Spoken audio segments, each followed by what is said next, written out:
Hey guys, this is Tracy from TMC Coaching, and you are watching another episode of From the Garage. So I want you to permit me today to speak to some of the comments that I received here recently in asking you what you're working on, what you're struggling in, what might be better to serve you. I had one such comment that I thought, oh, this is a great comment, great question, and I want to speak into that briefly. I've jotted some things down that I want to share with you that I think could be helpful in more general terms. And I'm actually speaking to those who are leaders. You're running a business in your industry. You've been doing it for a while now, and you're fearful about a condition that might be brewing within you. Okay, so allow me just a couple of moments here. Let's go through the symptoms, right? Ask you a few questions, just like a doctor and you're the patient. Okay. Do you find yourself lacking in energy to be productive at work? Do you find yourself struggling just to get the workday started and you can't wait until the workday's over? I know that may describe a lot of us.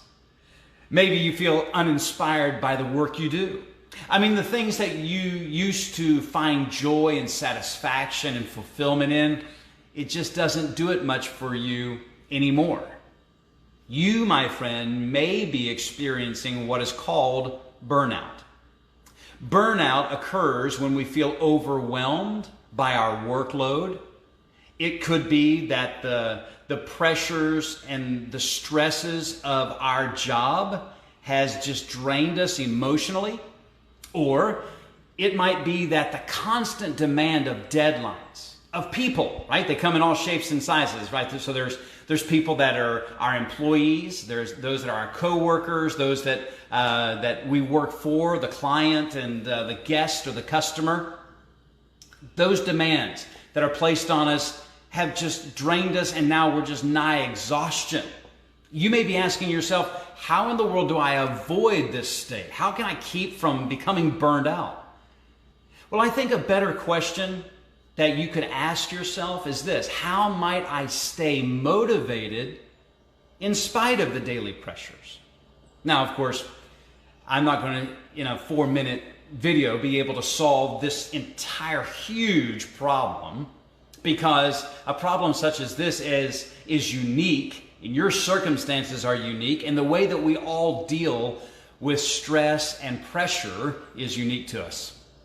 But I think there are at least 3 general areas where pressure shows up. Pressure, your pressure, my pressure, could be occupational.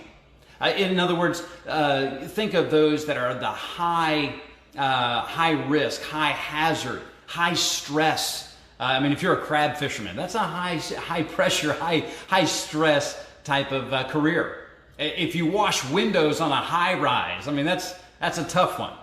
Suppose you're trimming trees and you have to climb up and scale up a tree in order to knock down those limbs. There's a lot of pressure in that. A firefighter, a paramedic, law enforcement.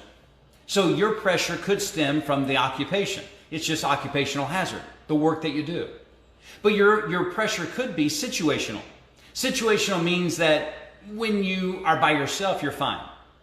But the moment a client comes in, the moment that a coworker comes alongside, you just get all stressed out and you're pressured because of that relationship between that. You work fine by yourself, but in the situation, you begin to get a little bit stressed out. But not only occupational, situational, but intentional. And what I mean by that is you did it to yourself. In other words, you have such a high expectation for yourself and what you can do and what you should be able to do. You got to be the fastest in the room. You got to be the smartest in the room. You got to be the best at what you do. And you've placed such high expectations on yourself that it just stresses you out. What I've learned and what I've used to help my clients that are actually leading, and they own a business and they're leading a team, the first responsibility of every leader is to first define reality. We have to have a reality check. Maybe, if we define reality, our expectations are unrealistic. You'll have to think into that in your situation. Maybe we're trying to manage others rather than lead others. Or possibly We are attempting to do it all. That's a lot of frustration. I find myself trying to do that. I try to do everything because I want it done my way and I want it done in my time, and I burn out and I get frustrated. I get frustrated with other people, I get frustrated with myself because I can't do it all.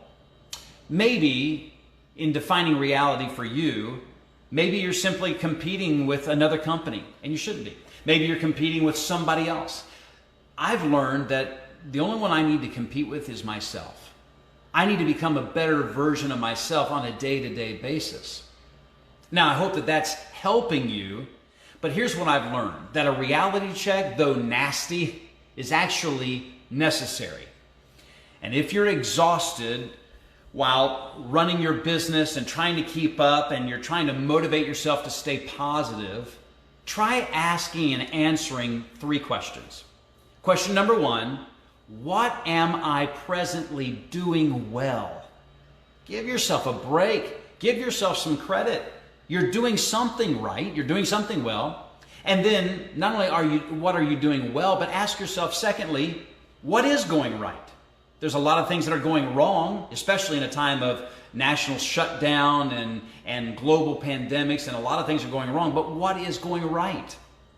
And then the third question that I think would be helpful for you and me when we're faced with the possibility of becoming burned out, who do I know that I can enlist to help things get better? Leadership expert John Maxwell, one of my mentors, he says this, listen, a person's purpose in life is always connected to their giftedness. Get that. A person's purpose in life is always connected with their giftedness. Therefore, if frustration and even exhaustion has a tendency to become showing up in your life, it might be because you're attempting to do what someone else is better equipped and better suited to do for you. Find that person. I know they'll be a help to you. Well, I hope this was a help. I don't want you to become burned out. And there's plenty enough people out there that can help, that you can surround yourself by. They can help assist you in the line of work that you're in. Until next time, this is Tracy, and you've been watching From the Garage. Stay safe and be well. We'll see you next time.